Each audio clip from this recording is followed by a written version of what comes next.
Boa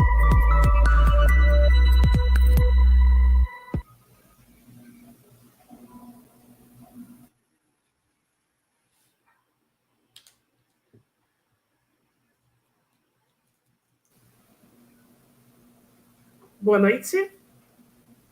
Boa noite a todos que estão aqui conosco, que vão assistir essa live. Boa noite, Marcos Vinícius. Boa noite, doutora Carol Castanheira.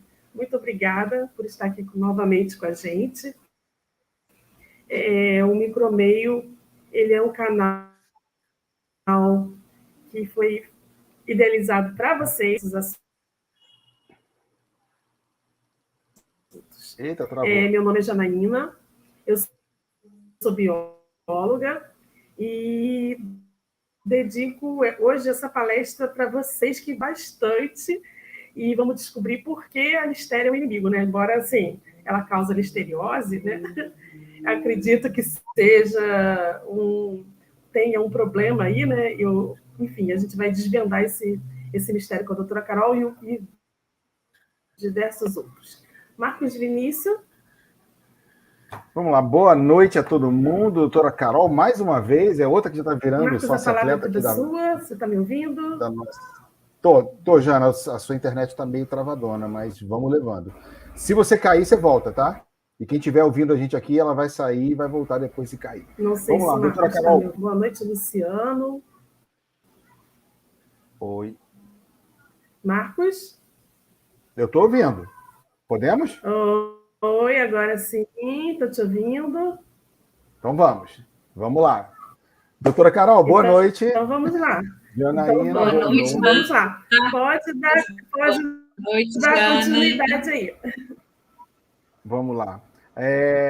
Pessoal, essa é a sequência, 23º Micromeio, são 23 semanas que a gente está falando. Agradeço a todo mundo que está agora aí na live comigo com a gente. Quem não está na live, está engarrafado agora, são 7h36 da noite aqui no Rio e no Brasil. Pode ver depois a nossa palestra com a doutora Carol pelo YouTube, né? E o assunto foi, né? Essa semana, doutora Carol, né? A gente já falou de água, vamos falar de listéria, a micro de alimentos ou microambiental tá pegando o corpo a coisa, hein? Muita gente. Ontem, segunda-feira, a Jana teve que dar um basta, que era tanta pergunta que a gente ia ficar até meia-noite. Tenho certeza que hoje vai ser igual com a senhora, tenho certeza.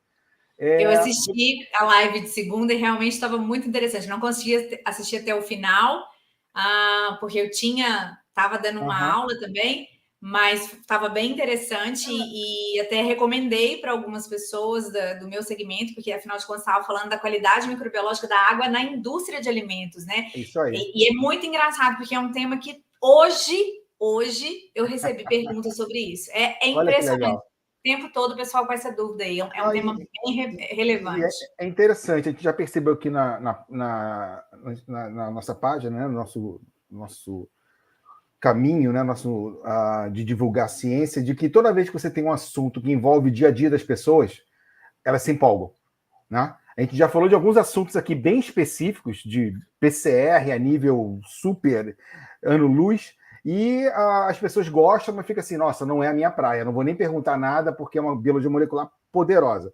Mas quando você envolve micro de alimentos, né, e envolve, por exemplo, o dia a dia da pessoa, que todo mundo tem contato com isso. As palestras que você deu no passado, falou, olha, contaminação dentro da fábrica, eu trabalho com o cara, libera o leite, libera a água, libera o pudim, libera a comida, todo mundo se sente, opa, é comigo, vou falar alguma coisa. Então isso dá muito ibope. Por isso que a gente voltou com esse assunto de micro de alimentos. A doutora Carol já fez uma palestra com a gente, mas vou lembrar todo mundo, a doutora Carol Castanheira é consultora técnica e instrutora de treinamentos na área de controle de qualidade na segurança de alimentos. Quem é da área de indústria, fatalmente já teve a doutora Carol lá dentro da indústria dele, né, fazendo uma auditoria ou verificando o que está acontecendo. E ela vai falar hoje sobre listéria, né, um assunto tão legal quando a gente fala de micro de alimentos, né? O inimigo sorrateiro da segurança, né? O adjetivo aqui é sorrateiro, né? Vamos ver aonde a listéria pode atacar a gente e o que a gente pode fazer para controlar a incidência da listéria numa indústria, né, de alimentos, né, doutora? Muito obrigado pelo seu tempo aí. A gente vai ter 1h e 20 para poder discutir esse assunto no dia de hoje. Muito obrigado, a senhora está aqui diretamente de Barbacena para o mundo. É chique aqui. Então, eu agradeço o convite, né? Eu falei para a Jana, toda vez que eu puder contribuir, podem contar comigo, sim. Primeiro porque é um assunto que eu gosto de falar e eu acho que é uma coisa que você falou, Marcos, que quando o assunto você consegue colocar ele dentro do cotidiano de várias pessoas, ele realmente dá ibope, né? Ele é interessante. E cada dia mais as pessoas, mesmo aquelas que não trabalham, que não vivem o mundo da microbiologia, seja na indústria de alimentos ou na indústria médica, ou na área médica, elas estão recebendo informações. Então, antigamente, você não ouvia falar, quando eu era criança, era alguma coisa do tipo assim, comeu e fez mal. Aí depois, quando eu era adolescente, a salmonela ficou muito famosa, porque daí a gente começava a ir para as lanchonetes e aí diziam para a gente, não come a maionese porque tem salmonela. E é engraçado, porque eu não como maionese porque eu não gosto, nunca gostei. E as pessoas sempre me perguntam assim, mas nem a feita em casa, é por causa da microbiologia? Não tem nada a ver com microbiologia, é gosto pessoal mesmo, sabe? Porque não é uma regra, né? A contaminação de alimentos, ela não é uma regra. Aquele alimento está fadado a ter salmonela. E aí, depois eu lembro que quando eu entrei na indústria de laticínios, no mercado, estudando laticínios e tal, e aí a gente falava muito de coliforme, tipo assim, o supra-sumo, o superstar era coliforme. Nossa, você sabia que às vezes o queijo ele já estufa de tanto coliforme dentro do tanque ainda na produção e tal. E aí vinha, né? Veio por bastante tempo salmonela coliforme, isso que dá dor de barriga, isso que dá dor de barriga. E aí, de repente, começaram a falar de uma abençoada chamada Listeria. Eu acho ela fofa. Eu tenho ela aqui comigo, tá? Eu acho ela muito fofa. Na verdade, eu acho todos eles fofos. O que não é fofo é a falha que deixa com que eles cheguem aos alimentos, tá? Então, hoje a gente vai falar de Listeria. Talvez das pessoas que estão vendo esse vídeo já ouviram falar, talvez nunca ouviram falar, não sabem nem do que se trata, mas uma coisa eu já adianto para vocês. Ela não tem uma versão boazinha, ela é má, ponto. Tá? Na verdade, toda vez que ela acontece, pode saber que ela acontece para fazer o mal, mas ela não é porque ela quer dominar o mundo muito, antes pelo contrário, eu falo que coitadinha, ela é até muito boba, sabe? Ela é até assim, mais na dela, ela só vai quando dão espaço, gente. E nem com os dela ela não entra em conflito, quem dirá com a gente, que somos, né, bem maiores do que ela. Então, é um micro-organismo muito interessante. E eu me lembro, em 2018, acho que foi em 2018, quando eu comecei a minha especialização em análise de alimentos e bebidas pelo Senai de Chapecó, a gente era à distância, mas nós tínhamos encontros presenciais. E no primeiro encontro, quando eu cheguei lá, eu dei de cara com uma pessoa que vocês conhecem. E aí eu tremi, era mais ou menos... Eu não posso falar bom dia para ela, porque ela sabe muito. Nossa, Maria Tereza Destro. E aí, nós descobrimos, apesar de eu estar toda nervosa, a mulher sabe muito de microbiologia de alimentos. Ela sabe tudo, não tem nada que ela não saiba, né? A Maria Tereza está devendo vir aqui no nosso canal. Maria ela Tereza é muito ocupada. Ela está muito ocupada, mas já convidei várias vezes, mas eu vou conseguir. Até o final do ano a gente consegue. E aí, assim, quando eu olhei, falei, Maria Tereza Destro, aquela uma? Jesus toma conta. E agora, aquela uma. Né? Aquela uma. E aí, de repente, ela começou... vocês conhecem, vocês sabem de que eu tô falando. Ela é uma pessoa extremamente acessível, né? Mas para mim, ela era, tipo, o oráculo. E ela começou... E ela tava lá para fazer uma aula como convidada e tal. E era uma aula sobre quem? Sobre a Listeria. E aí, eu descobri que nós tínhamos uma paixão em comum, que era a Listeria, e eu aprendi muita coisa naquela aula. Talvez eu tenha prejudicado os meus colegas, porque só eu queria falar e queria perguntar para ela, para aproveitar, né?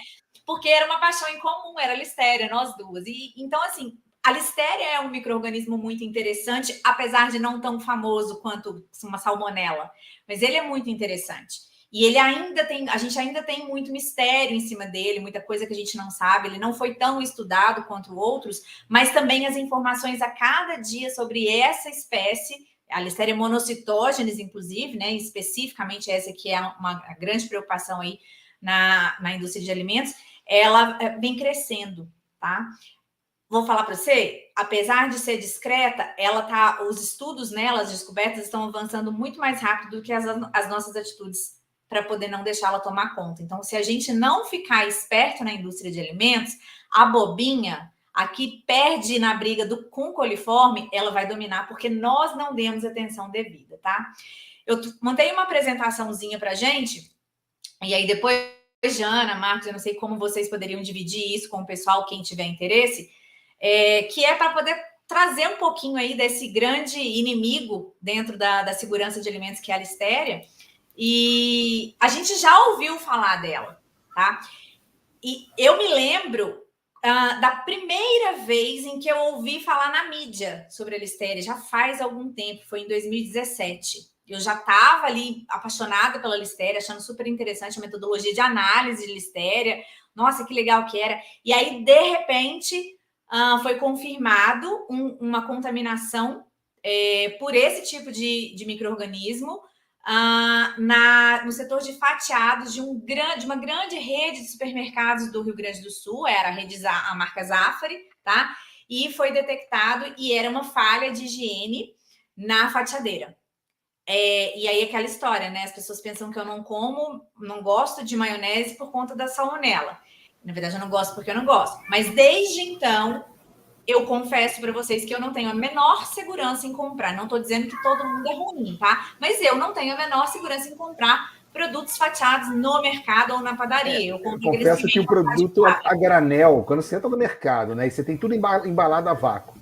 E tem aquela parte do lado ali, que tem o gelinho, né? E tudo a granel. E o cara fala assim: você vai querer quantas salsichas? Aí o cara pega com a mão 2 salsichas, 3 salsichas, então, e bota no saquinho. Eu preocupo menos com a mão do que com o tal do gelinho. Sabe o gelinho que você falou que tá ali do lado? Aquele gelinho ali, eu olho para ele e falo... Eu confesso que eu tenho um preconceito com aquilo ali. Eu olho o granel, me dá meio tipo assim, cara, é viver perigosamente. É viver com emoção. Então, lá em 2017, isso foi parar esse recorte aí, eu tirei de uma página do G1, do Globo, Circulação Nacional, mas se você digitar listéria no Zafari, você vai pesquisar em notícias, você vai ver quanto isso foi veiculado na época, que era uma novidade. De repente, ninguém mais falava da salmonela, ninguém mais estava preocupado com coliforme. Agora tem um negócio chamado listéria, e é um negócio que, assim, é uma bactéria que grávida não pode de jeito nenhum consumir um alimento contaminado por ela, criança também não, ela é muito perigosa, ela causa listeriose. Ninguém sabia quais eram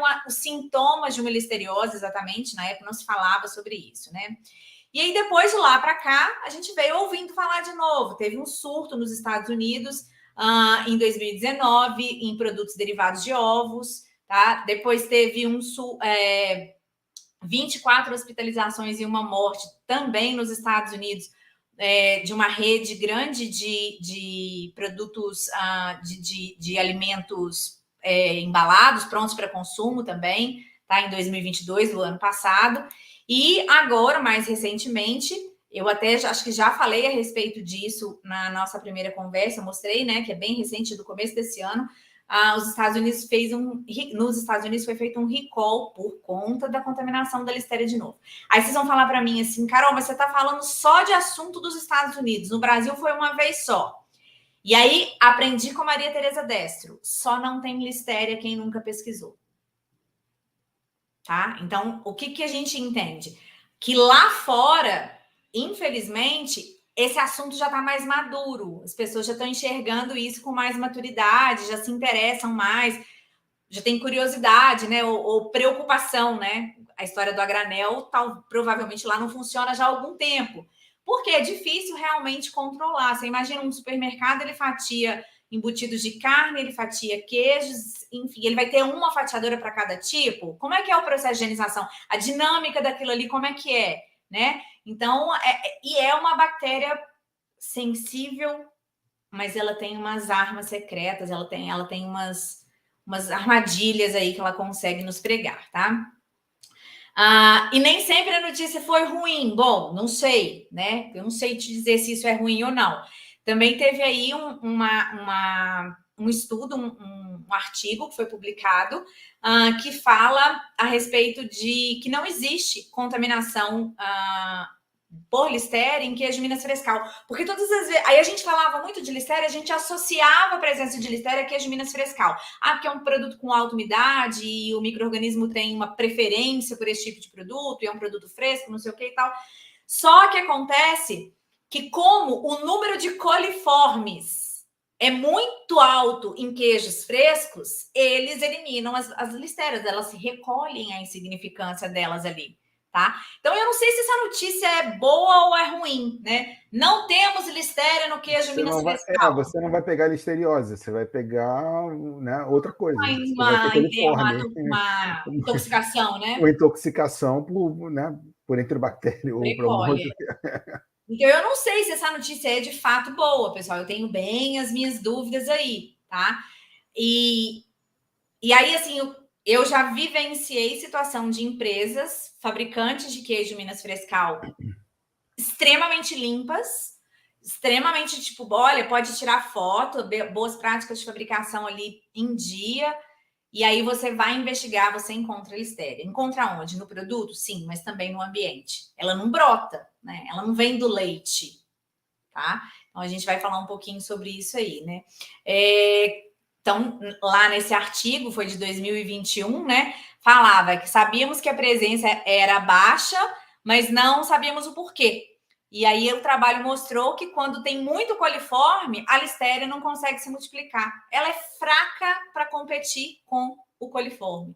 Então é quase como se o coliforme fosse um defensor do produto, né? Mas eu não sei se essa notícia. De verdade, eu fico bem na dúvida. Tipo, e aí, você vai querer um queijo Minas Frescal com listéria ou com coliforme? Ou será que a gente está dando argumento para quem fabrica queijo Minas Frescal nunca mais limpar a fábrica porque precisa ter coliforme para combater a listéria? Não é por aí, tá, pessoal? Não é por aí. Aquela história da ignorância é bênção não funciona na segurança de alimentos, tá? Reza a lenda que todo microbiologista raiz não come comida aquilo. Se o microbiologista raiz tem esse privilégio, provavelmente não. Mas às vezes as pessoas me perguntam assim: você quando viaja, como que você faz? Gente, a gente come quando tá com fome. Quando tá com fome, a gente parece que os nossos soldadinhos, eles funcionam melhor, tá? Vou falar isso para vocês. Em uma época da minha vida em que eu viajava toda semana e eu ia para diversos lugares diferentes, no começo dessa época, eu me alimentei muito à base de fandangos. Eu comia muito fandangos. No fim, eu não podia ver a cor do pacote do fandango. Você contou essa história do fandangos. Então, assim, a gente vai superando esses traumas, tá? Bom, quem é a listéria? É um gênero, a Listeria sp é um gênero de bactérias. Ela tem forma de bastonete, ela é bastonete e ela é gram-positivo, tá? Anaeróbio facultativo, consegue se movimentar porque ela tem os flagelos, e aí esse desenho esquemático divertido, né? Os flagelos são exatamente esses cabelinhos aqui que tem em volta da célula e eles se movem, se mexem e aí ela consegue se movimentar no meio. Crescem em temperaturas entre 0 e 42 graus. Então, quando eu te falei do gelinho, cuida do gelinho, sabe aquele gelinho que derrete, aquele gelinho que volta? Porque ela tem uma faixa de crescimento muito grande. O crescimento ótimo dela é mesofílica, mas ela é uma psicrotrófica raiz daquela, tipo, talvez ela tenha ensinado os outros, sabe? Às vezes ela é tão esperta nisso que eu acho que ela meio que foi professora de outros micro-organismos aí. Agora vem cá, galera, que nós vamos ser psicrotróficos, porque o povo aprendeu que tem que refrigerar para durar mais, tá? Então, acho que tem bem um pouco disso aí. E aí já foram e voltaram inúmeras definições, quantificações de espécies, tá? Hoje eles falam em 6 espécies, só 2 são patogênicas. Para nós, tá, seres humanos, é a Listeria monocytogenes, e por isso que a gente foca muito o trabalho nela. Às vezes a gente vai ouvir dizer, tipo assim, faz um monitoramento de Listeria SP, ou seja, everybody, né? E aí, se der, a gente já nem quer saber quem é, tá? Por ser mais, querer ser mais controlador, ter mais segurança mesmo. Mas a espécie que, de fato, causa danos à saúde de seres humanos é a Listeria monocytogenes. A outra, a Listeria vanovi, ela é patogênica, mas mais para animais, ovinos, bovinos, tá? Para a gente não causa tanto dano. E é por isso que não dá nem para dizer que vem do leite, tá vendo? Não tem nem muito interesse. Por onde que ela anda, né? Onde que a gente encontra a abençoada? Amplamente distribuído na natureza. Aquela história de que E aí todo micro-organismo que você pega é assim, amplamente distribuído na natureza, porque tem uma qualidade, uma característica das bactérias, uma propriedade, que é a questão de ter a ubiquidade, a capacidade de habitar vários meios ambientes ali. Então, se tem listéria no solo, na água, vegetação, esgoto, resíduo de abatedouro, tem bastante também.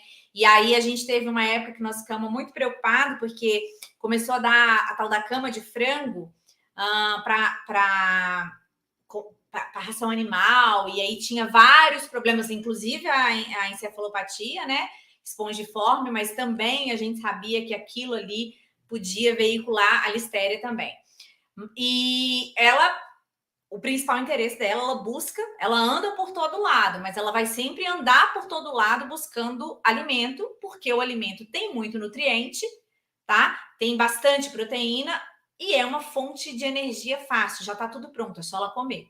Ela não tem que fazer muito esforço. Por isso que eu falo que ela é frágil, mas ela reconhece a fragilidade dela. E aí parece. Eu acho que eles são super inteligentes. Vocês podem me achar meio louca, mas eu não ligo, não.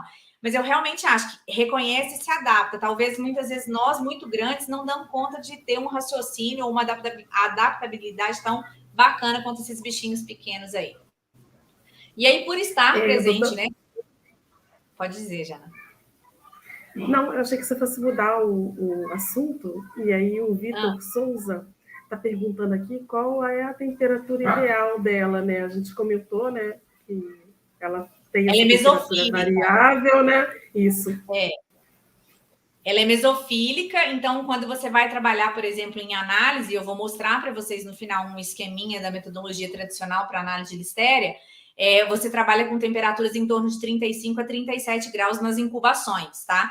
Então, ela é mesofílica, mas ela é uma mesofílica psicrotrófica. E aí, Vitor, eu acho que eu sei quem é o Vitor, provavelmente é um aluno que vai ter uma aula comigo semana que vem, da Cândido Toches, ou é só um xará mesmo, né? E aí, Vitor, eu não sei se vocês já chegaram nessa parte, mas os micro-organismos a gente classifica eles quanto à temperatura ótima de crescimento em 3 faixas. Psicrófilos, que são temperaturas geladas, baixíssimas, tá?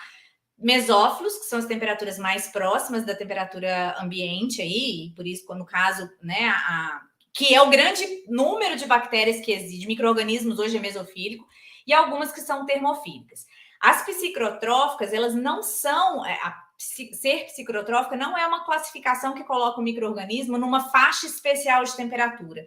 Na verdade, é uma denominação dada a um grupo dentro do grupo das mesofílicas que metaboliza muito bem em temperaturas ótimas medianas, né, na faixa de 25 a 35 graus, mas que em temperaturas mais baixas, antes ainda de psicrofílicas, da boa para as psicrofílicas, elas conseguem metabolizar também. O que elas fazem é que elas procuram, muitas vezes, substrato diferente. É tipo assim, hoje está calor, eu vou tomar sorvete. Amanhã vai fazer frio, eu vou tomar um caldo de mandioca, tá? Então, ela meio que muda a fonte de energia ali para ela metabolizar de acordo com a temperatura do meio que ela tá. Então, ela é psicrotrófica, ela é mesofílica, mas também tem essa capacidade de crescer e por isso a gente chama de psicrotrófica. E como que esse micro-organismo vai chegar até ao alimento se eu acabei de falar 212 milhões de vezes que ele é frágil, que ele é bobinho, que ele... Contaminação cruzada ou formação de biofilme, tá? Das duas causas, a gente está falando de falha de BPF. Contaminação cruzada. O que é uma contaminação cruzada? Eu estou aqui manipulando um alimento e está tudo muito, muito, muito, muito limpo, mas tem um negócio ali do lado que não está tão limpo assim. Aí eu vou lá, encosto naquilo e volto aqui. Ou eu estou usando um utensílio aqui, eu encosto ele lá numa área que não está descontaminada e volto com ele para cá. Então, eu estou trazendo, cruzando mesmo, tá? Ou biofilme, que é o que acontece quando você não tem um procedimento de higienização do ambiente de produção, dos utensílios de produção adequado, ideal, e você vai deixando ali depósitos de matéria orgânica, fontes de matéria orgânica. O que o bichinho entra, olha e fala assim, esconderijo de comidinha, é cabaninha. Então, ele começa a se enfiar ali naquele resíduo de matéria orgânica, ele coloniza usa aquilo ali como fonte de energia e como esconderijo, tá? E aí chega um dado momento, aquilo vai crescendo, bem isso, só que em nível microscópico. Aquilo vai crescer na população até que aquilo se rompe. E quando aquilo se rompe, é bichinho para todo lado, se rompe mesmo, tipo, vai para todo lado, tá? Então, isso é o biofilme. As duas coisas só vão acontecer se tiver falha de BPF. Por isso que eu acho que eu sou muito defensora aí das BPF. Tudo se resolve consertando e melhorando o BPF, tá? A malvadona, então, pra gente, eu falei para vocês, é a Listeria monocytogenes, tá? E aí, vamos lá. É um bacilo gram-positivo, também, como todo o gênero, tá? Não forma esporos. Graças a Deus, né? Matei, tratei termicamente, não tem chance dela ter aquela carapaça de se proteger, aquela capa do Batman, ou a capa da invisibilidade, ela não tem isso. Mas ela forma biofilme. Então, eu tenho que matar muito bem matado. Se eu deixar um pedacinho para trás, capaz que depois vai me dar problema, porque vai formar o biofilme. É anaeróbio facultativo, também é móvel, que tem os flagelos lá que eu mostrei para vocês. Aí, catalase positiva e oxidase negativa. O que eu faço com essa informação? No momento, nada. Você vai usar essa informação lá na frente, quando a gente estiver analisando um alimento ou um ambiente, e a gente vai testar. A gente vai... isso aí é um dos filtros que a gente submete a amostra, né, o que a gente está analisando, para saber se é Listeria. Então, é importante saber que ela é catalase positiva e oxidase negativa, porque a gente vai testar isso depois no cultivo. Eliminada a partir de 50 graus, ufa de novo, né? Pasteurização aí não tem nenhuma menor que 65 por 30 minutos, quer dizer, ela morre fácil. Dá uma esquentadinha no micro-ondas que já morre. Porém, cresce muito bem na faixa de 2,5 até 44, é psicrotrófica, como eu falei para vocês. Suporta sucessivos congelamentos e descongelamentos. Marcos, você está enxergando o gelinho do lado da salsicha de novo? Você está entendendo? Por que na hora que você falou do gelinho eu dei 2 revestrés?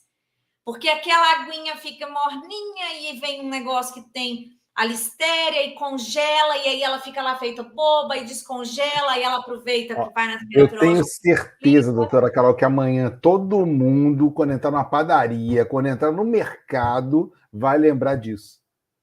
O problema do ser humano, sabe o que é? É que a gente lembra amanhã, até sexta. No fim de semana você já esqueceu tudo isso. A gente esquece. Tem um negócio engraçado, né? Que outro dia eu estava na casa de uma amiga, ela é médica, e ela tem 2 filhas, e aí caiu alguma coisa que a Laura estava comendo no chão, aí ela olhou para a mãe dela e falou, os 5 segundos, correu e pôs na boca. Eu falei, o que é isso? Aí ela falou assim, uai, Carol, a regra dos 5 segundos. Eu falei, eu não sabia que bactéria tinha relógio, que ela ficava esperando 1, 2 e pode ir. Que é isso, tá louco? Você é médica. Aí ela, Carol, pelo amor de Deus, você não tem filho, você não sabe, deixa eu ensinar a regra dos 5 segundos. E aí, mais ou menos isso, é uma coisa de vó, né? Uma coisa meio de vó, tipo assim, não, você pode pegar, contou até 5, você pega. Eu não sei, Marcos, eu não tenho filho, mas eu acho que tem certas coisas que quando a gente tem filho, talvez a gente fique mais prático. Eu não sou tão... Eu caio no chão, já era. Entendeu? Não tem 5 segundos, eu nunca vi um cronômetro bacteriano. Normalmente. E aí a questão assim, da aguinha também. Tá? O pH ótimo dela de crescimento é de 6 a 8, e aí, pensando aqui, puxando a sardinha para o meu lado, isso aí é um pH de produtos frescos em laticínios, tá? Então, a gente tem isso aí. Mas ela também cresce em pHs mais baixos, tá? Gosta de uns produtinhos mais ácidos aí também. Tem uma resistência muito boa ao cloreto de sódio. Então, assim, o sal, nesse caso, não é um aliado na conservação para a Listeria. Não faz muita diferença. E a atividade de água ótima para o metabolismo dela varia de 0,92 a 0,97. E quando eu falo para vocês do pH ótimo de 6 a 8, entre 6 e 8, vocês vão ver lá na frente que, inclusive, o Ministério da Agricultura, eu não sei fazer conta, 14 anos, publicou uma legislação em que ele considera como risco qualquer produto com pH maior do que 4,4. Ou seja, existem estudos que demonstram que não é só porque é abaixo de 6 ela não vai crescer, tá? Ela pode crescer sim. O que acontece, né? Que mal que ela causa aí? Por que eu tô chamando ela tão de malvadona assim? Você ingere um alimento contaminado, tá? Se você pode ter uma doença não invasiva e aí você tem sintomas muito... Quais são os sintomas? Muito parecidos com gastroenterite, com dor de barriga, com, né, vômito, diarreia mesmo, mas ela vem acompanhada de febre e de dores musculares, tá? Isso em indivíduo, quando pega um indivíduo saudável. Então, essa minha amiga que é médica falou que os meus exames de sangue estão parecendo de uma menina de 15 anos. Pensa numa pessoa que está achando que pode, assim, comer um pacote de fandangos por dia, porque os exames estão bons, tá? Agora já perdeu o trauma, né? Mas se pega uma pessoa com uma saúde bacana, né? Igual a minha, tá bem legal e tal, o que eu vou sentir? Eu vou ter uma dor de barriga, vômito, vou ter diarreia, dor muscular e febre, tá? E aí eu pergunto, quem nunca teve esses sintomas? E falou que era o quê? Ah, uma virose. Não foi ver se era uma listeriose, tá? Então, por isso que eu falo que é tudo num limbo que a gente vive aí, em termos de doenças transmitidas por alimentos. Agora, ela pode ser muito mais grave, uma listeriose pode ser muito mais grave quando ela pega grupos de risco, como, por exemplo, mulheres grávidas e os fetos, pacientes em tratamento de câncer ou em outras doenças que tomam medicação que afeta muito a nossa imunidade, o nosso corpo mesmo, né? O funcionamento do nosso corpo. Aí ela é mais grave e ela pode chegar à corrente sanguínea, e a gente sabe que quando chega a corrente sanguínea, a gente entra num quadro de septicemia, que é muito difícil, não é impossível, mas é muito grave mesmo, né? E pode chegar, inclusive, a se espalhar pelo sistema nervoso e causar meningites. Então, existem casos de meningite provocados por uma listeriose, ou seja, através de um alimento em que a pessoa já estava com a saúde abalada e chegou até a meninge, né? Passou pelo sistema nervoso central e chegou para o sistema nervoso central e chegou até a meninge, provocando uma meningite. Então, assim, eclética, né? Ela faz bastante coisa errada, né? O leque de maldades dela tô falando que morre de medo de coliforme. Agora, presta atenção, tem medo de coliforme, né? Não tem no Minas Frescal que tem coliforme, ela tem medo, ela nem vai lá, ela não disputa. E precisa comer muito para ficar doente, tá? A dose infectiva, a quantidade de micro-organismo que se tem, que precisa ter, ou que não deveria, enfim, ter no alimento para provocar o dano à saúde, ela ainda não é uma coisa muito fechada, não, tá? Não tem, assim, diferente para outros micro-organismos que têm as doses infectivas bem estabelecidas e tal. Mas tudo indica que vai variar de cepa, não é nem de espécie, de uma cepa para outra, dentro de uma mesma espécie, e já varia, e aí tem a ver com a susceptibilidade, né, com o estado de saúde do indivíduo que vai ingerir esse alimento contaminado. Mas hoje, a gente trabalha, e aí a Anvisa veio bem bacana, deixou isso muito claro para a gente, com a IN 161, né, que é um dos padrões microbiológicos para alimentos. Menos do que 1.000 células em leite já seriam capazes de causar danos à saúde. Tanto é que lá na IN 161, o padrão para alimentos prontos para consumo é menor que 100. Tá? É menor que 100 contagem. Ou seja, a gente... Porque tem alguns estudos que mostram que 100 UFC também já... Enfim, então ainda é um mistério, e por ser um mistério, por não se ter certeza disso, trabalhamos aí com uma régua bem rente. Tomara que ela não aprenda a ser mais má com Campylobacter, né? Eu acho que ela talvez não, porque depende muito da gente. Depende muito da gente. Eu acho que as pessoas elas vão aprendendo. Eu acredito no ser humano, entendeu? Então, entendi. Eu acho que eu tenho tratado muito de um tema chamado cultura de segurança de alimentos, que é exatamente o sentimento de responsabilidade de quem manipula alimento para comercializar na sua própria casa. Você tem que ter algumas informações, porque alimento precisa ser sinônimo de saúde e não sinônimo de doença. Pensar... Eu vou fazer só... Pode falar. E eu vou fazer só um parêntese relacionado à microbiologia clínica, né? Falando do que ela provoca, para a gente não desconsiderar numa análise, porque ela é um bastonete gram-positivo, né? Sim. Então, a gente, muitas das vezes, o bastonete gram-positivo, no laboratório clínico, dependendo do laboratório, enfim, dependendo de uma série de fatores, ele pode ser desconsiderado. E aí, atenção para isso, que pode ser uma listéria, né? A gente não...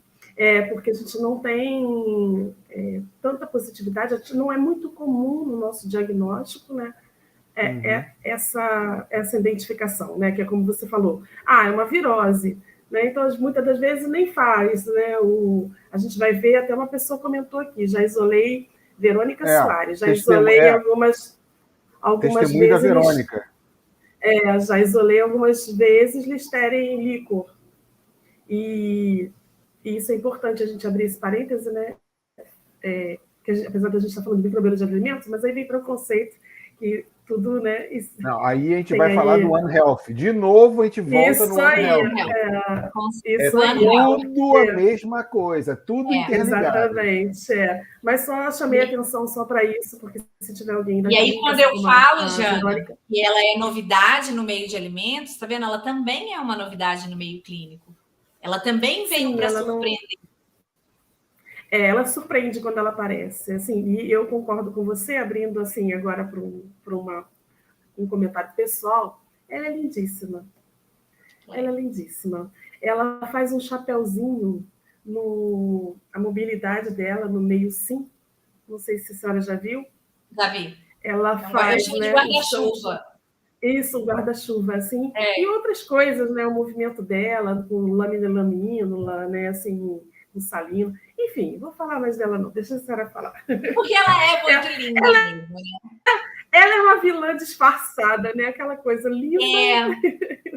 O meio femme fatale, sabe? Eu acho que ela tem um quê de femme fatale, assim, porque ela é bem do mal, mas... Pronto, não, gente, eu acho que eu estou na live errada. Eu caí na live errada. Se vocês começarem a ler sobre a Listeria, ela é muito intrigante, ela é um micro-organismo com hábitos muito interessantes. E aí, quando eu tive a época que eu fazia muita análise de Listeria, e também fazia muita de Salmonella, e também fazia muita de Staphylococcus, eu não achava graça nenhuma, mas ali tinha uma amostra para Listeria, posso eu fazer? Porque é uma análise interessantíssima. Ela é demorada pra caramba, demora dias no método tradicional ali e tal, mas assim, você acompanhar aquele... É muito interessante. Eu vou mostrar depois para o pessoal aqui um esqueminha rápido, tá? Ok, então a gente já sabe que a dose infectiva dela é baixa, apesar da gente não saber exatamente quanto ainda, né? E em que tipo de alimento ela é mais comum? Em produtos crus ou contaminação cruzada? E aí eu não sei o que aconteceu, que o negócio não era para ter ficado desse jeito, né? Não era para aparecer. Mas o que temos aqui embaixo? Temos leite, temos queijo fresco, temos peixe cru. Aí é outra coisa que também me perguntam se eu não como comida japonesa porque é cru. Eu não como comida japonesa porque é cru, mas principalmente porque eu não gosto da textura. Então, assim, eu tenho problema com textura. Mesma coisa na maionese, mas eu acho que nem se eu tivesse uma textura diferente, sabendo que é cru, porque eu também não como carpaccio, porque é cru. Eu não consigo. Eu como tudo. Chocada, né? Eu vivo muito perigosamente, pronto. Vive, mas eu também vivo, por outro lado. Cada um vive perigosamente naquilo que menos conhece. Eu não me preocupo muito com algumas questões do tipo glicose, triglicéridos. Então, uma das minhas comidas preferidas é pipoca de pacote cor-de-rosa. Então, não dá muito para levar, né? Vamos cada um assumir o seu perigo e ser feliz. Então, linguiça fresca, vegetais também tem, vegetais crus. E aí, cuidado com o restaurante, tá? Porque não é só salmonela que tem em restaurante, tem Listeria também, pessoal. Então, assim, essas informações que eu vou trazer agora, elas foram tiradas de um trabalho do professor Marcelo Bonnet, que é um pesquisador super famoso também na área de microbiologia de alimentos. Ele esteve na Embrapa durante algum tempo, uma pessoa inteligentíssima, super estudioso, e ele fez um estudo muito grande a respeito de Listeria.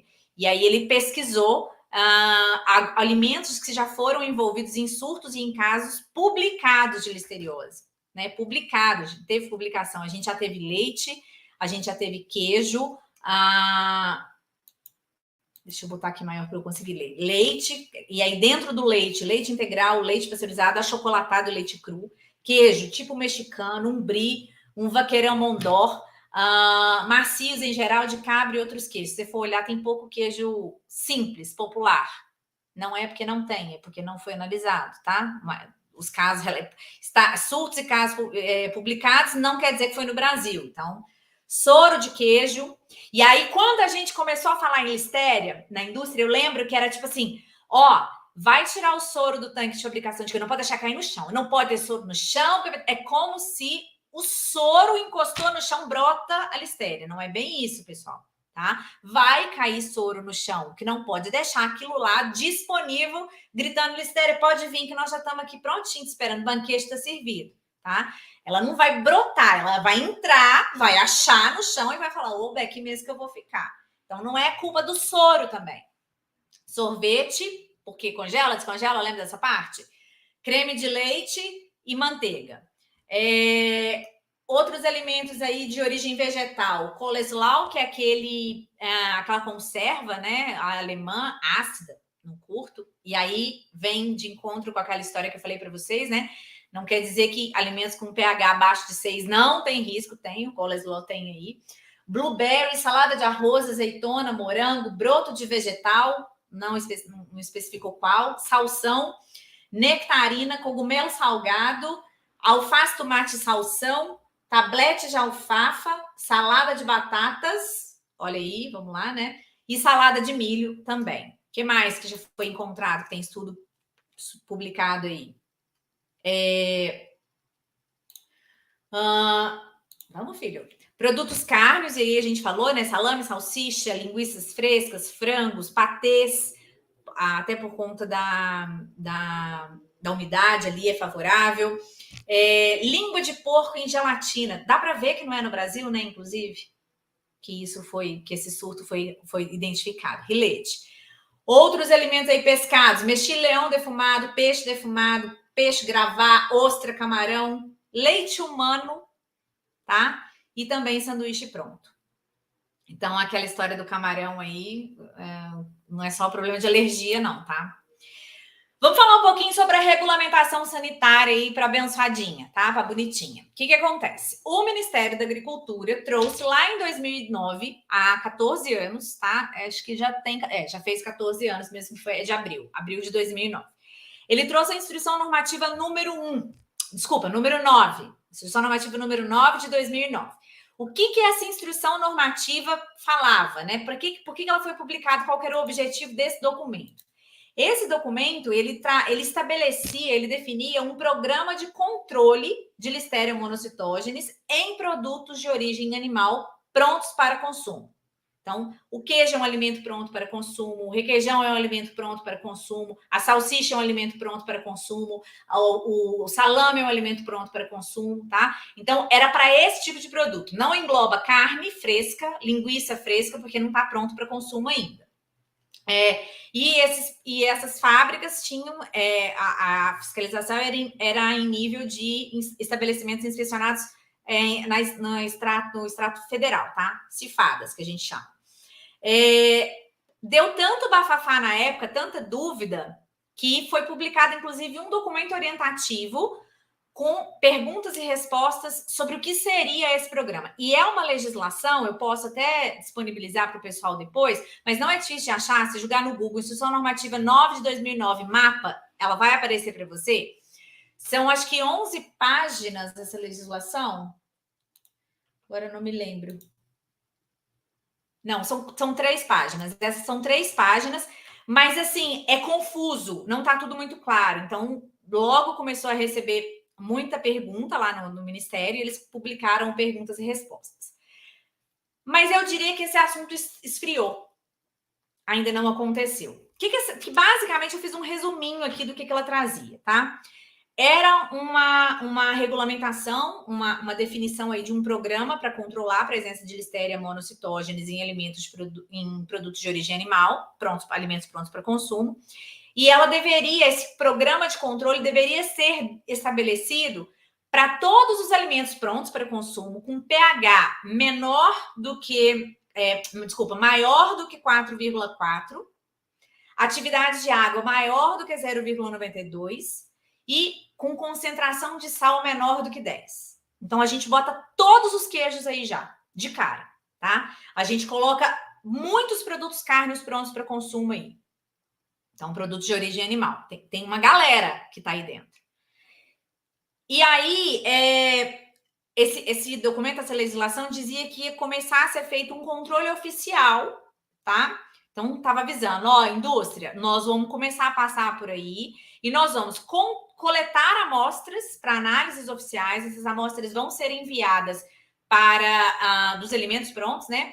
Para laboratórios oficiais. E nós também, no dia que a gente for coletar, nós vamos olhar todo o seu sítio fabril e nós vamos avaliar se existem condições para o desenvolvimento, para a contaminação. Então, era uma auditoria de BPF focada nas condições principais para a listéria, tá? Então, tem lá, nessa legislação, tem o que eles deveriam olhar, se tem acúmulo de água, se tem canto, enfim, várias coisas que seriam interessantes para a instalação e o crescimento de uma listéria ali. E se por acaso a gente coletar uma amostra do seu produto e der Listeria monocytogenes positiva, tá? Positiva, já falo sobre isso, o estabelecimento vai ter que rever o seu programa de autocontrole, ou seja, vão chegar e vão me inspecionar, eu tenho que estar controlando, eu tenho que estar segura que não tem. Então, não tem nada escrito assim, a indústria tem que fazer análise de Listeria. Não está escrito com essas palavras. Mas está escrito que a indústria tem que garantir que não tem. Para um bom entendedor, um risco é Francisco da Silva Sauro, né? Então, você tem que controlar, você tem que conhecer, onde que eu tenho risco e tal. E aí falou também que os laboratórios oficiais estavam preparados para analisar 500 amostras por mês.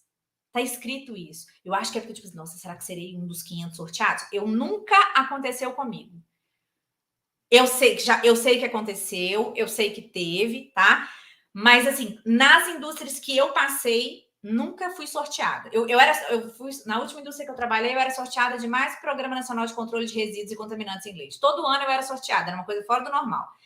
Uma sorte mas o da Listeria eu não cheguei a ser sorteada, não, tá? E aí, se viesse um resultado positivo, a gente tinha que rever o autocontrole e todo produto a gente entrava em regime de inspeção especial, em REF, tá? Todo aquele produto, aquela linha, ela tinha que ser submetida. E aí, tá claro, o produto só vai ser liberado para consumo depois que tiver um resultado de análise de Listeria. E aí, vamos lá. Quanto tempo vocês acham que todo mundo tá na indústria, toda a indústria tem condição de fazer uma análise de Listeria? Não tem, não tinha. Há 14 anos atrás, esquece, não tinha. Não tem até hoje de sem vergonha, mas há 14 anos atrás não tinha, porque não estava preparado mesmo, não sabia o que estava rolando e tal. Então, o que restava para a indústria naquela época era pegar e falar assim, então tá, todo produto, agora deu um BO, meu produto tá ruim, eu tenho que recolher, que é risco para a saúde, e todo meu produto agora vai ter que passar por uma análise de Listeria, vai ter que dar um resultado negativo, e aí depois eu vou liberar. Quanto tempo demora? Qual é a validade de um queijo Minas Frescal? 20 dias, 30 dias, na melhor das hipóteses. Você fabrica ele hoje, você mandar para o laboratório hoje, quanto tempo demora para você receber o laudo? Deu positivo, falta 5 dias para vencer. Como é que você vende isso? Então, era um negócio, assim, para sentar e chorar, de desesperar e tal.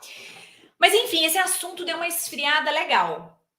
Deu uma esfriada, eu não vejo muito falar. O que eu vejo hoje de indústria que se comprometeu e que faz esses controles e tal, uns mais rígidos, outros mais frouxos, uns mais frouxos porque acham caro, acham que é custo, outros porque tem um histórico bacana, realmente a BPF aqui tá show de bola e tal, são as indústrias que buscam certificação de segurança de alimentos, que aí é requisito de norma, se não é certificado, você não faz.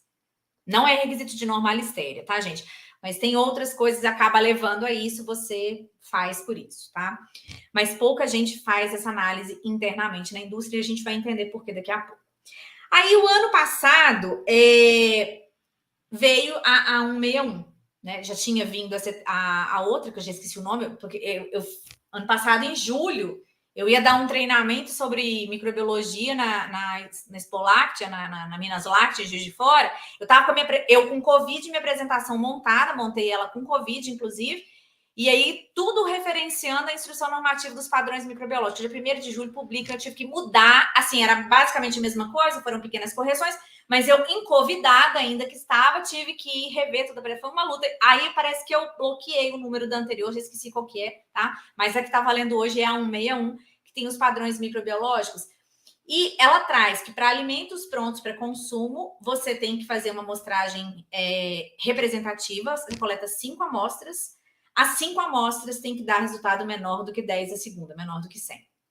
Para produtos para consumo destinado a lactentes e fins especiais, aí é ausência, tá? Ausência em 25 gramas ou 25 ml.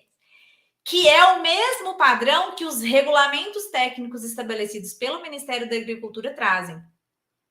Porque as legislações do Ministério da Agricultura, os regulamentos técnicos de identidade e qualidade dos produtos, que são os famosos RTIQs, eles são anteriores a esse buchicho todo aí da listéria, da gente começar a conviver com ela. Então, a gente pega o RTIQ hoje, você tem lá queijo Minas Frescal padrão, ausência em 25 gramas de listéria, igual é o de salmonela. Mas aí você vem para uma outra legislação que também regulamenta o alimento. A única diferença é que não é o alimento dentro da indústria, é o alimento no ponto de venda. E lá no ponto de venda, ele pode ter até 100. E aí, qual legislação seguir? O que está certo e o que está errado? Quando às vezes me perguntam, eu falo, segue as duas. E aquela que for mais brava, você obedece ela. Que a que for mais boazinha não vai implicar contigo.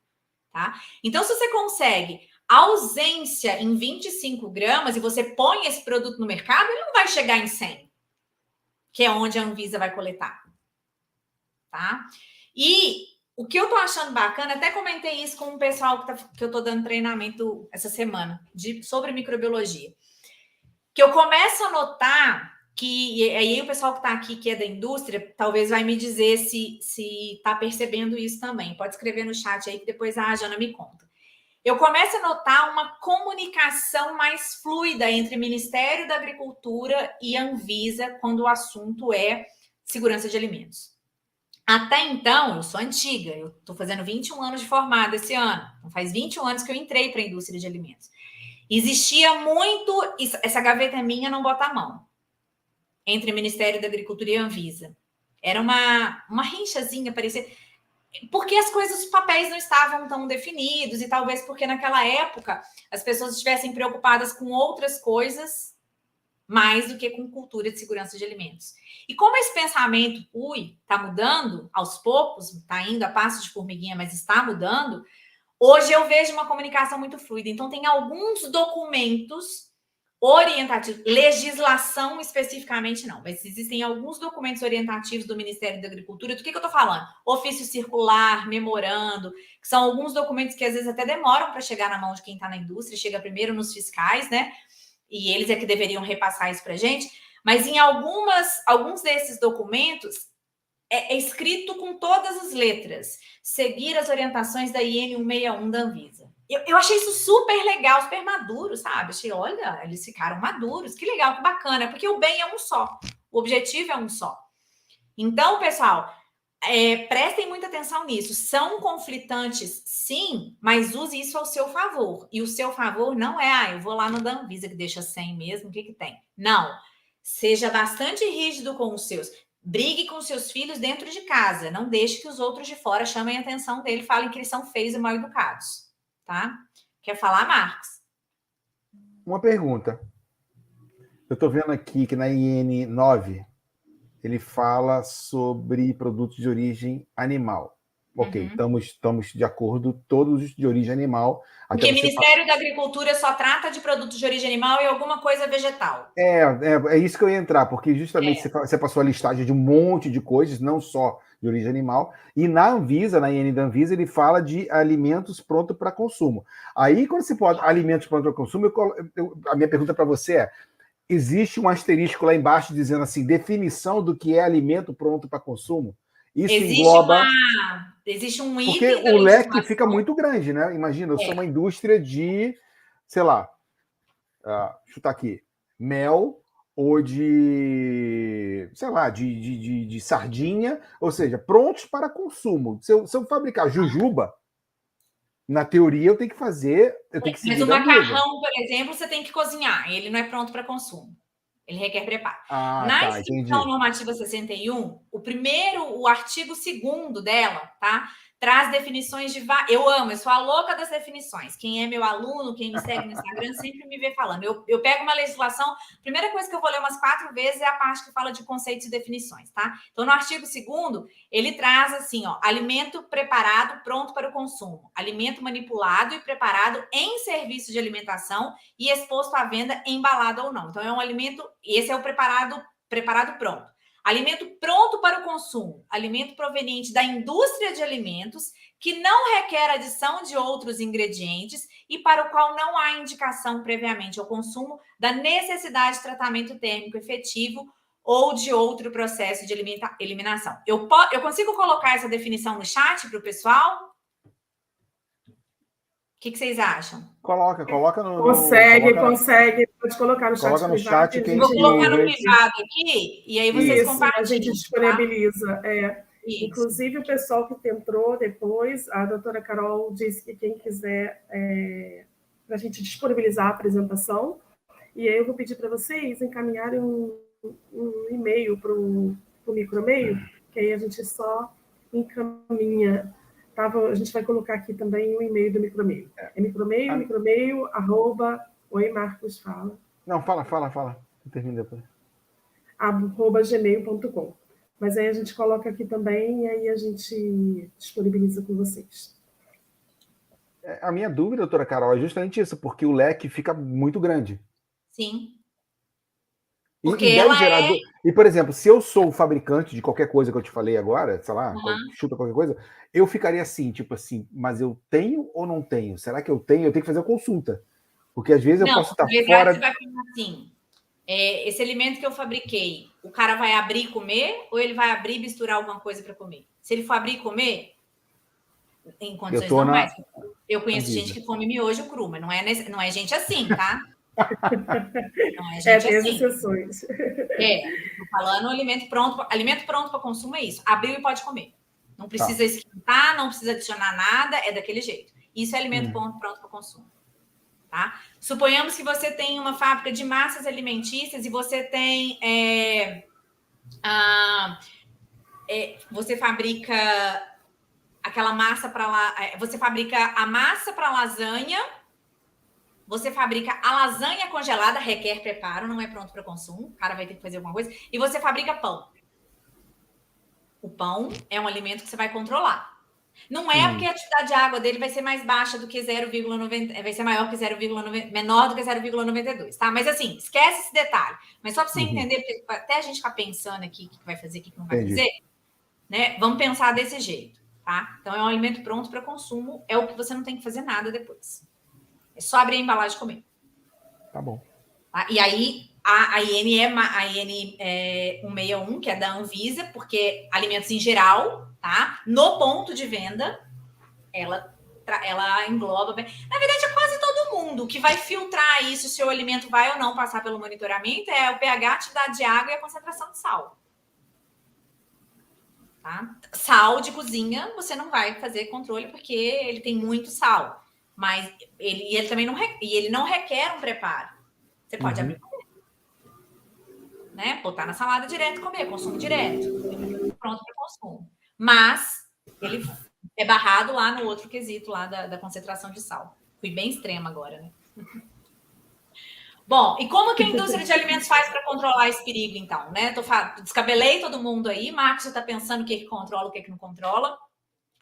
São 3 ferramentas básicas, gente. BPF, e aí a BPCC, óbvio, a BPCC sem BPF não existe, aí é só para inglês ver, né? Não existe no papel. Um plano BPCC no papel não combate perigo nenhum, tá? E agora vem se falando bastante na questão do monitoramento ou no zoneamento ambiental. O que é isso? Né? Quais são essas... Debulhando em miúdos, o que são essas 3 ferramentas associadas aí? Você vai separar a matéria-prima de produto acabado, área suja e área limpa. Então, o produto está cru, está aqui, ele pode ter listéria. Mas a partir do momento que algo que vai aqui onde você pode ter uma listéria, é normal e tal, não sei o quê, e você vem para cá onde você já eliminou aquele perigo, você está trazendo para cá de novo, contaminação cruzada. Evitar acúmulo de água no chão, dreno, ralo, condensado em câmara fria. Ou, você quer matar, quando o fiscal chega para auditar a fábrica e ele pede para ir na câmara fria, e ele pede para subir para ver como é que está embaixo a bandeja que fica embaixo dos condensadores. Se tiver com água, na hora ele vai catar a amostra. E vai achar. E vai achar. Lembra? Congela, descongela, frio, gosta e tal. Ó, atividade de água alta ali, tá ótimo para ela. Higienização. Focar a higienização em áreas de difícil limpeza. Mesmo que esses lugares não tenham contato. Então, assim, o ralo tá lá no canto da sala. O tanque de fabricação, a prensa de queijo, o tanque de lavar utensílios, tá a 12 metros de distância daquele ralo lá no cantinho. Presta atenção. Presta atenção naquilo lá. Aquilo lá, ó, é lá mesmo. Eu já falei para vocês, por que a gente chama ela de sorrateira? Não é à toa, tá? Eliminação de condensado, a gente já falou aí a importância da umidade para o desenvolvimento da listéria.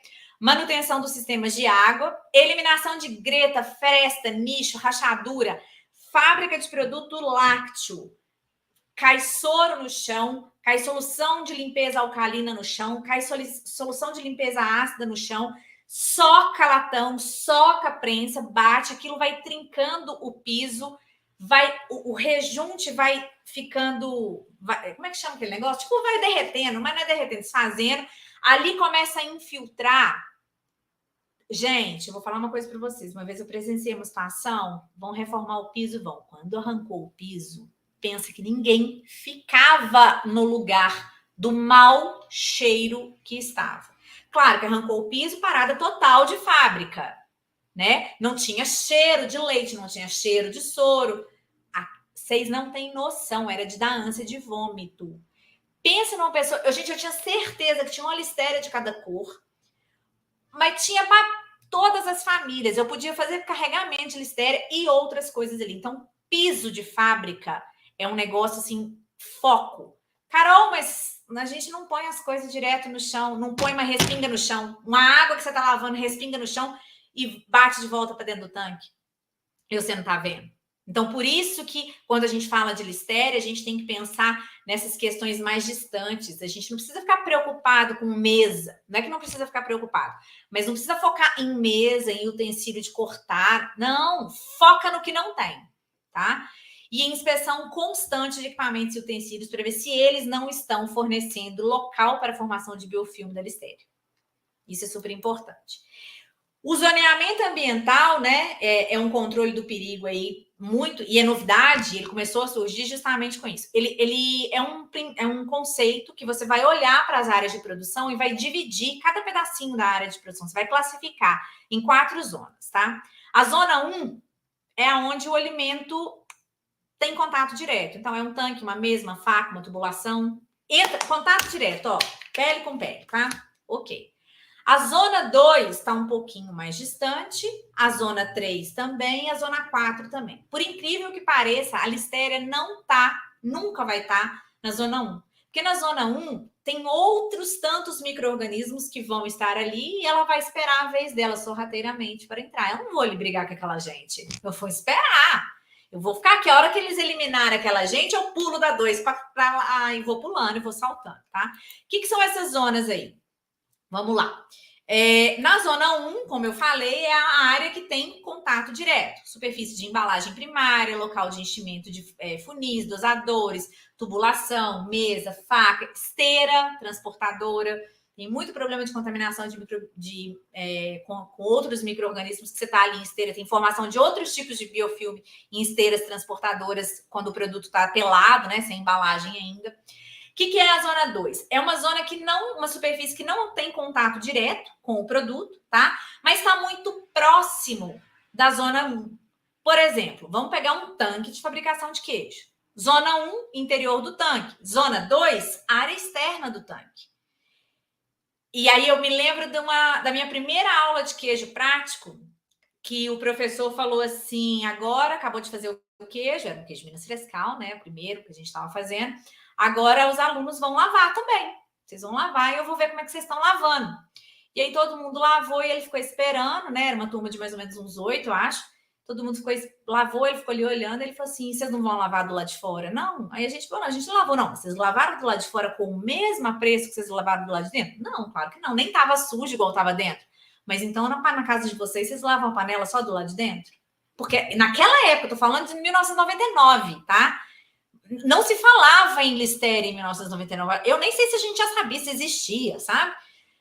Enfim, na verdade a gente sabia, porque tem o Lister, né? O Listerine ali tem a ver com isso. Mas assim, não era famosa.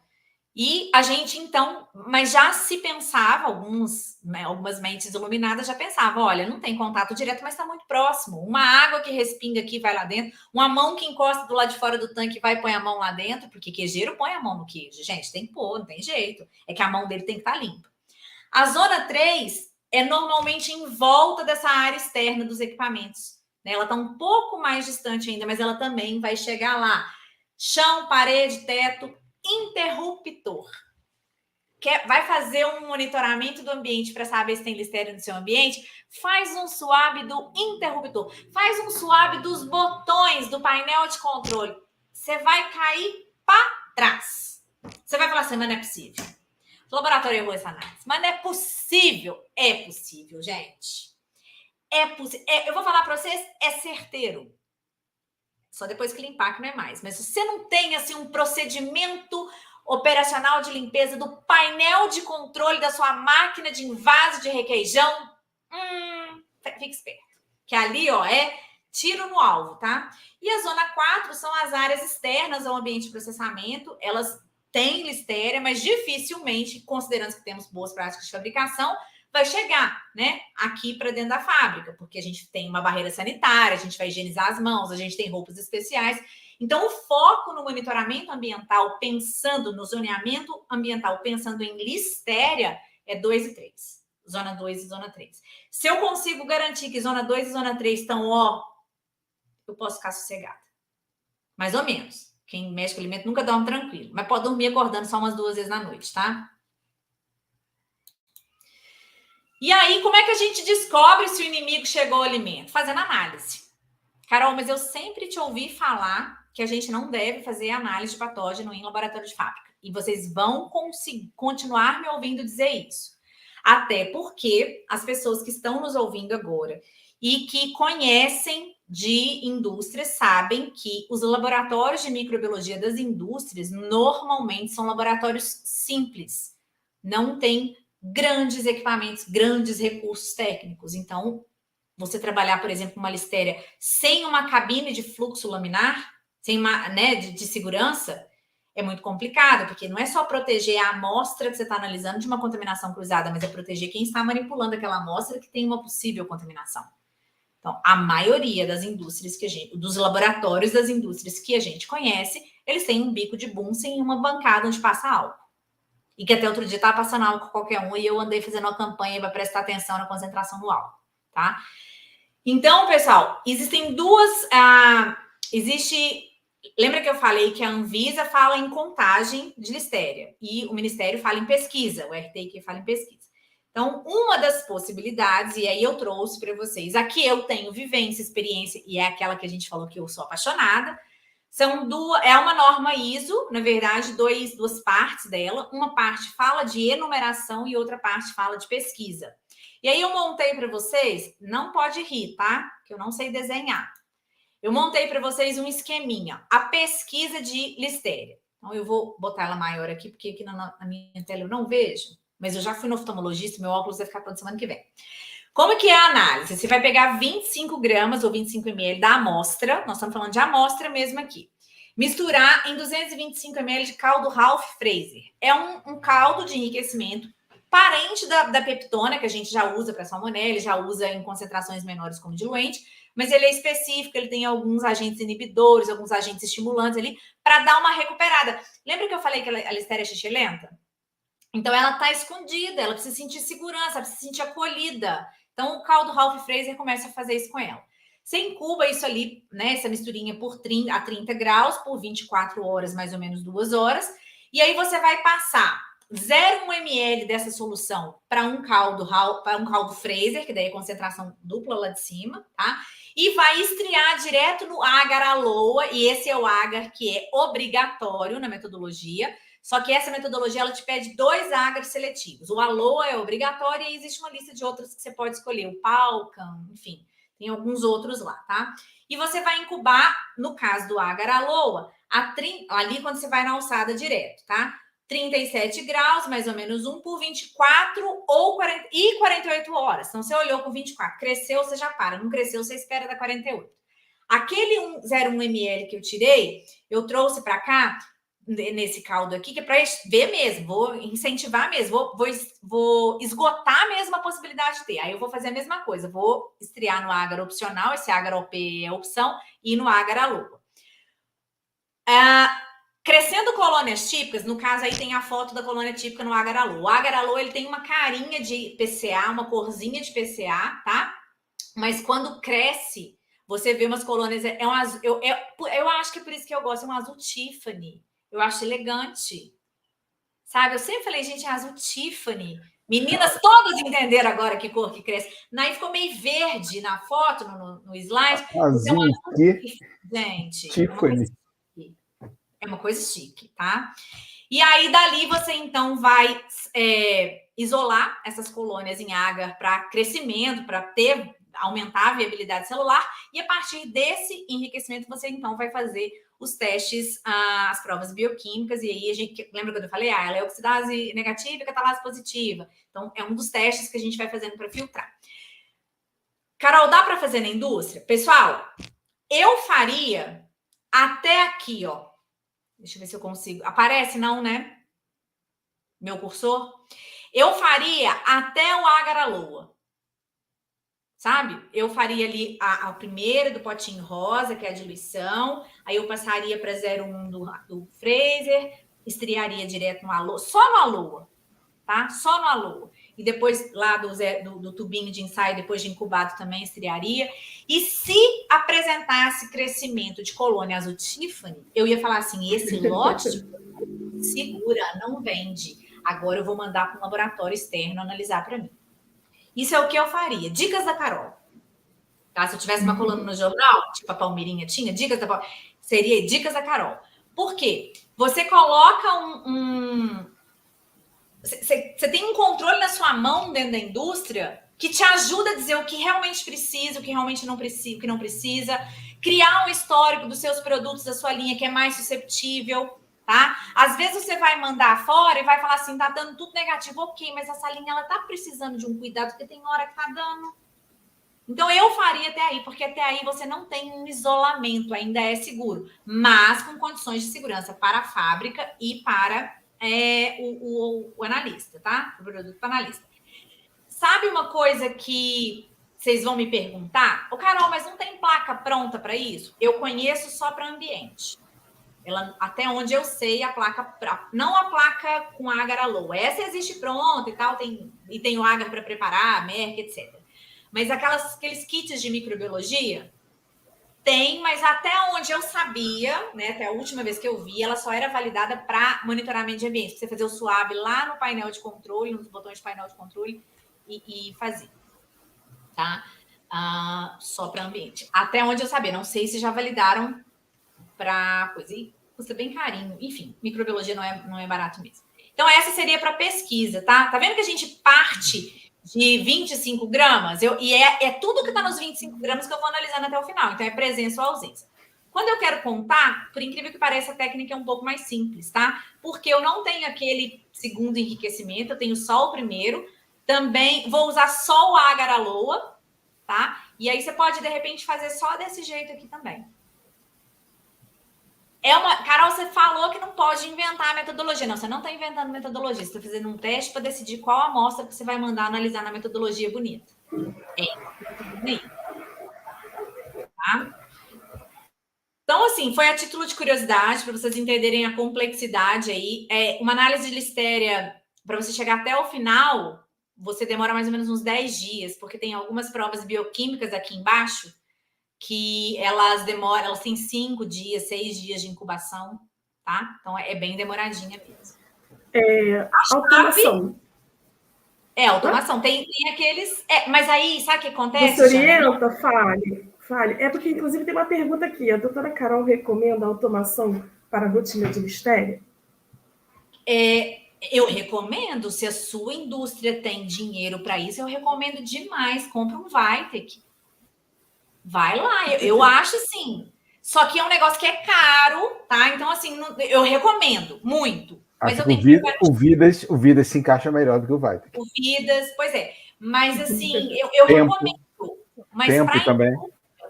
para a indústria, eu acho meio utópico ainda, sabe? Eu acho meio distante da realidade da indústria. Até porque eu falo isso muito para o pessoal, para os meus clientes. A gente tem que ter muito pé no chão que o negócio da indústria de alimentos não é produzir resultado de análise. Então, realmente não pode ser um custo. Tem que ter uma aplicação. Tá? Então, a gente vai na indústria. É muito bom que a gente consiga ter o máximo possível de controles na indústria. Máximo, para a gente não depender tanto de tempo, de serviço externo. Tem muito laboratório bom, gente. Muito, muito mesmo, sabe? Mas se você já puder resolver em casa, tudo bem. Mas tem hora que você põe uns elefantes brancos dentro de casa, sabe? E às vezes uma parceria com um laboratório era melhor. E aí você consegue já definir o que você vai mandar ou não quando você faz essa primeira triagemzinha. A chave de ouro para não ter listéria, tá? É BPF. E isso vocês vão me ouvir falar para tudo. Falou em contaminação química, física ou biológica, vocês vão me ouvir falar. É BPF, é BPF, é BPF. Falhou em alguma coisa ali na BPF. E eu falei demais hoje, né? Não, não, claro que não. A gente tem alguns comentários aqui. Carol tocou em um ponto que a gente, lá no LCT, viu na prática, no laboratório de micro. A gente fez análise de listéria em um Minas padrão, mas não plaqueamos com o meio preparado por nós, e sim com petrifilme. Foi o Vitor Souza que comentou. O petrifilme, eu não sei, Vitor, mas ele até a última vez que eu usei, tem 4 anos quase, esse petrifilme não tinha validação para produto, ele era só para monitoramento do ambiente, que é uma coisa que as indústrias começaram. Sabe aquela história da zona 3 e zona 2 que eu falei para vocês? E ali a gente trabalha muito na prevenção da listéria. Não vamos deixar ela chegar nem perto do alimento, porque se ela chegar perto do alimento, a legislação até fala que tem a possibilidade de reprocesso, mas aí em que situações esse reprocesso é realmente aplicável?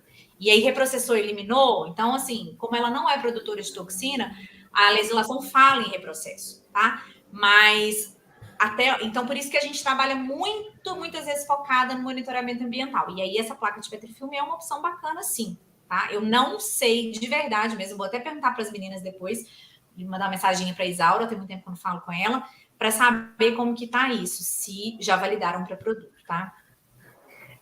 A Maiara comenta bem antes, né, quando a senhora comentou que manda para o laboratório, aí vem o resultado, e aí é aquele resultado mesmo que a gente até comentou, né? E aí ela fez esse comentário de que o laboratório sempre teve a culpa para tudo, né? Se não tiver resultado não conforme, deve ter erro da análise, e se resultado conforme, também deve ter erro de análise. Ou vida sofrida, né? Eu entendi, na verdade, quando ela fez esse comentário, só um minuto, assim, eu entendi, na verdade, quando ela fez esse comentário, a Maiara, quando a senhora estava comentando a respeito de resultado não esperado, né? A gente coleta a amostra da indústria, Maiara, se foi isso, você fala, tá? Coleta a indústria para o laboratório, encaminha, e aí vem o resultado de tudo contaminado. E aí você recebe esse laudo e fala, meu Deus, tudo contaminado. Mas não fazendo crítica ao laboratório, né? Simplesmente fazendo comentário, assim como a gente tem na análise clínica, na microbiologia clínica, né? Quando a gente tem um resultado, às vezes, de um material esperado, né? Que a gente olha, vê o aspecto daquele material, e aí a gente se depara com uma outra coisa e fala, não, tipo... Ou quando a gente fala, quem está aqui sabe, né? Vê um micobactério tuberculose e fala, ai, que lindo, né? Tipo, a gente faz um comentário totalmente ao contrário daquilo que de fato é para o paciente e tudo mais, mas a gente fica feliz em dar o resultado, né? Então, assim, acho que foi uma questão de interpretação. Não, a Maíra, ela é minha aluna e ela trabalha na indústria. E o que acontece na indústria é que quando você recebe um resultado ruim, você tende a dizer assim, tá errado, possível. Porque você tem tanta certeza dos controles, tá? Que é aquela história, você tem filho e aí a diretora da escola te chama lá. E aí ela vem te contar que seu filho brigou. A primeira pergunta que você faz é, mas por que ele brigou? Quem que provocou ele? Então é um negócio meio assim, a gente não tem nosso. Isso acontece muito na indústria, porque a pessoa que trabalha com produção de alimentos, regra geral, ela é muito apaixonada por aquilo. Um queijeiro, ele fala de uma produção de queijo com muito gosto, um analista de laboratório também. Então, assim, não pode, meu filho não pode ser o bagunceiro, sabe? Então, não está errado. Você tem certeza? Esse laboratório é confiável? Quando é interno ou externo? Quem que fez a análise? A pessoa está bem treinada? É o primeiro questionamento. Não, eu acho esse questionamento é bom. Esse questionamento é bom.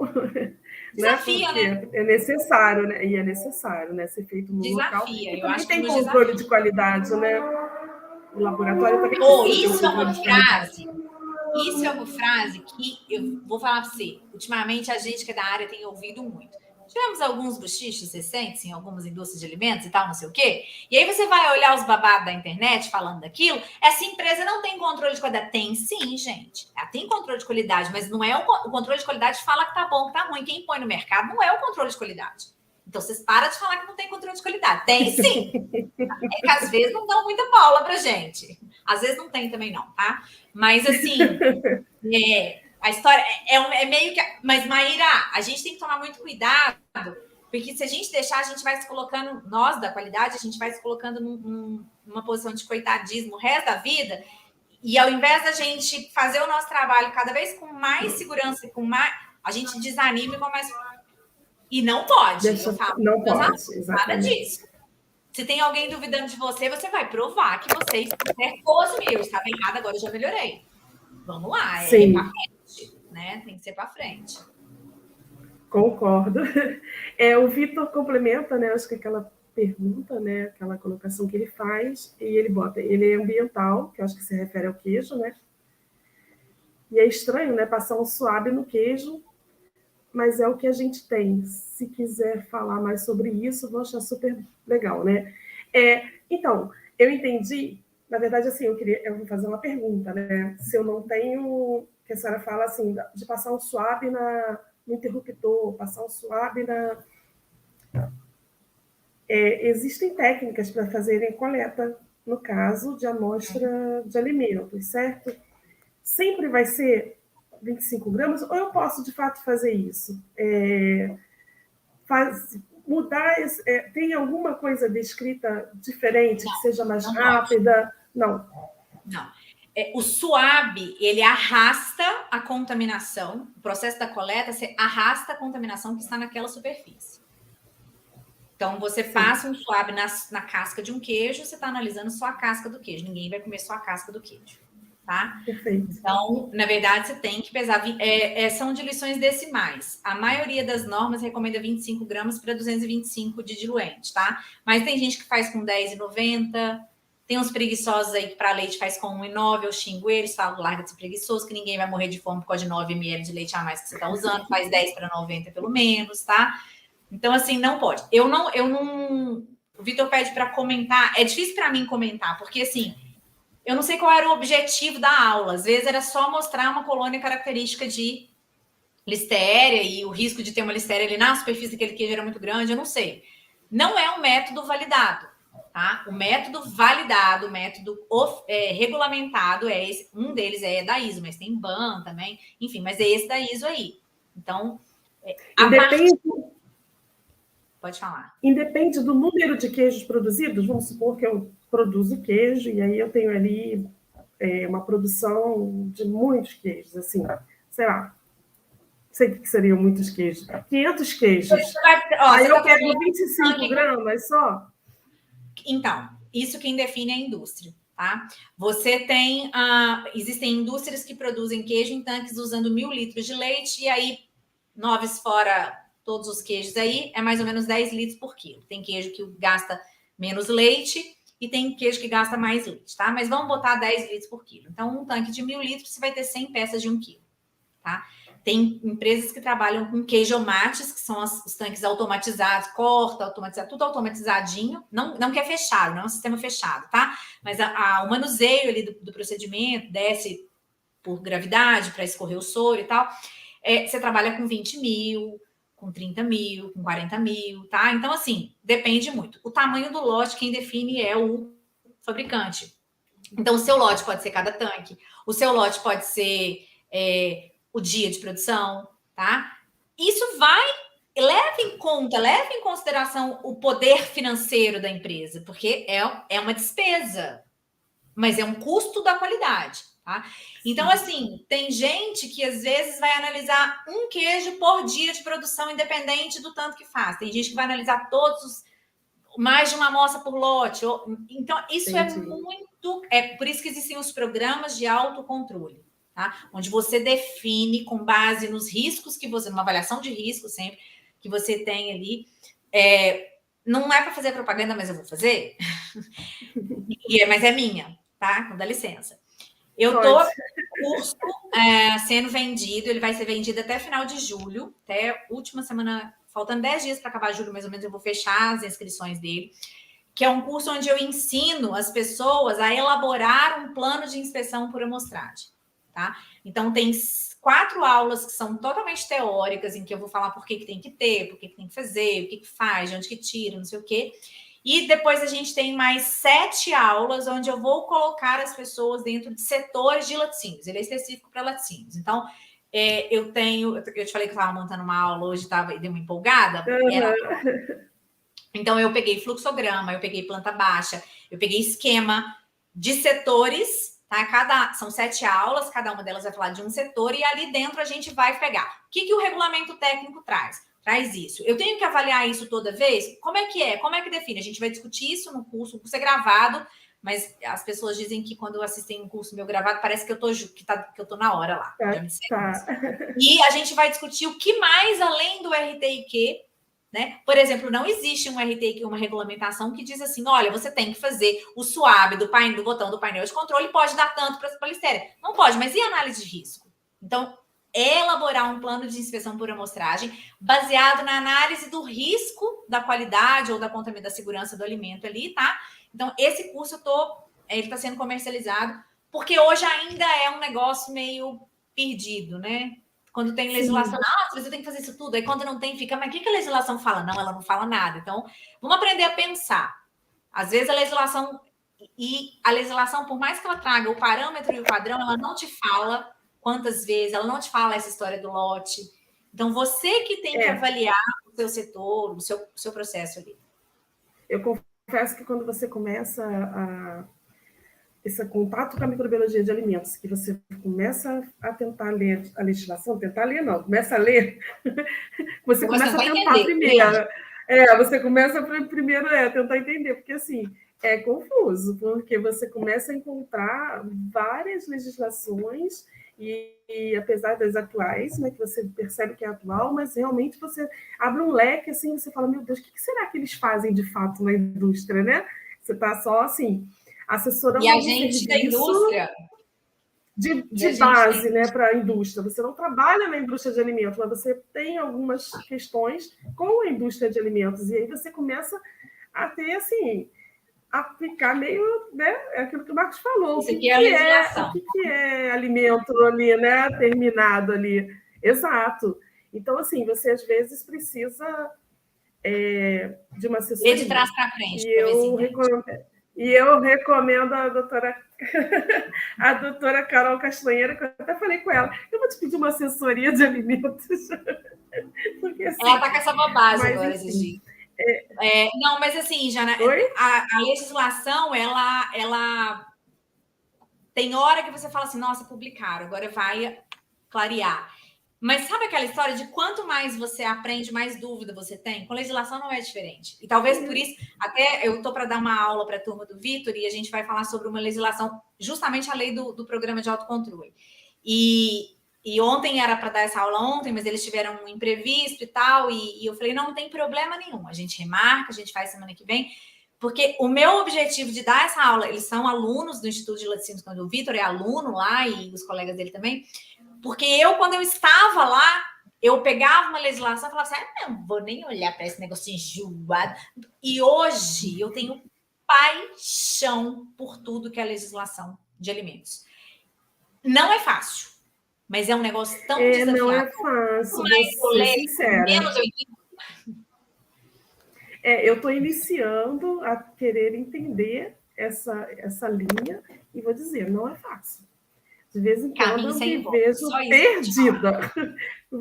Me vejo perdida, mas é interessante, é instigante. Assim, a microbiologia é isso, né?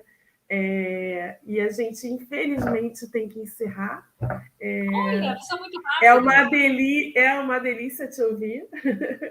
É uma didática, né, Marcos, assim, que deixa a gente fascinado, assim, quem está aqui não sabe, não conhece o assunto, ou quem conhece também, é muito gostoso, fica muito fácil ouvir. E, assim, essa é a intenção. Muitíssimo obrigada. Essa é a intenção. Muitíssimo obrigada. Obrigada a todos vocês que estão aqui participando, que mandaram perguntas, que vão assistir depois. O canal é feito para vocês. Eu quero te agradecer, doutora Carol, muito obrigada. Tá? Muito obrigada. Imagina, muito gente. Muito eu que agradeço a confiança, a oportunidade de falar de um tema que, para mim, é prazeroso demais, é desafiador, como eu disse. E já falei, Jana, precisando, conta comigo. Assim, eu estou passando uma fase muito compromissada, sabe? Assim, eu até final de agosto, eu tô... E aí eu falo assim, não, agora eu não posso ajudar mais. Aí hoje eu já fechei um negócio para o dia 27 de julho, entendeu? Que eu não podia, era final de agosto. Mas, poxa, a pessoa está precisando de uma aula, são 2 horinhas para eu explicar para ela sobre um micro-organismo. Ah, gente, eu não sou forte desse tanto, não, né? Eu sou fraca. Vamos lá, vamos fazer essa aula, porque é um assunto gostoso. Mas eu estou passando por um momento, assim, até por conta dos cursos gravados mesmo. Eu tenho um projeto esse ano que é fornecer cursos para capacitar analistas de laboratório. Então, assim, eu estou muito focada no projeto, está me tomando muito tempo, mas pode chamar que a gente organiza e dá um jeito, tá? Pode convidar. Muito obrigada. Marcos, obrigada também. Beleza. Obrigado, doutora, mais uma vez. Obrigado, Marcos, Jana. Obrigado a todo mundo que está aí. Amanhã tem mais, 7h30. Quem não conseguiu ver essa palestra, entra no YouTube, ok? Está lá a palestra gravada a partir de manhã. Quem quiser certificado, só lembrando que passou aqui no meio da palestra, quem quiser certificado, manda lá no Instagram da gente, tá aí, ó, na tela de vocês, com o e-mail, para a gente poder passar para vocês semana que vem o certificado dessa palestra, tá bom? Qual que é o tema de amanhã? Amanhã é auditoria, se eu não me engano, né, Janaína? Auditoria no laboratório clínico. E microbiologia no laboratório clínico. Com a doutora Thaís.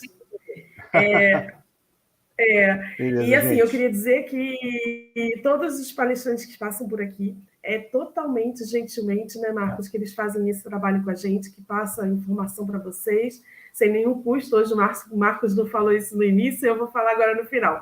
Né, Fala, Marcos, fala que é bom você falar. Fala. Não, a criação do canal pela Janaína é para divulgar ciência. Então a gente já falou aqui de tudo, pode procurar aí no YouTube, a gente já falou de tudo. Falta alguma coisa, talvez, micro-organismo em Marte, alguma coisa assim. Mas a gente vai falar lá no futuro.